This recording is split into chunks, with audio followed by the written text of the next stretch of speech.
ગુજરાત સહિત ભાવનગરમાં પણ વરસાદી વાતાવરણ છેલ્લા 3 દિવસથી જામ્યું છે અને સારી એવી માત્રામાં વરસાદ પણ વરસી રહ્યો છે અને અનેક નીચાણવાળા વિસ્તારમાં આ વરસાદી પાણી ભરાવાની સમસ્યા પણ જોવા મળી રહી છે।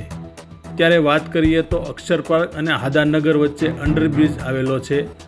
આ અંડરબ્રિજમાં કોઈ વરસાદી પાણી નહીં પરંતુ ગટર ગંગાના પાણીથી ભરેલો જોવા મળે છે અને સ્થાનિક લોકો આ ડ્રેનેજના પાણીમાંથી પસાર થવા માટે મજબૂર છે। આ દ્રશ્યોમાં જોઈ શકાય છે કે કેટલા ફોર્સથી ડ્રેનેજનું પાણી ઉભરાઈ રહ્યું છે અને આ પાણી અંડરપાસમાં ભરેલું જોવા મળી રહ્યું છે। હવે સ્થાનિકો ઈચ્છી રહ્યા છે કે આ સમસ્યામાંથી અમને છુટકારો મળે।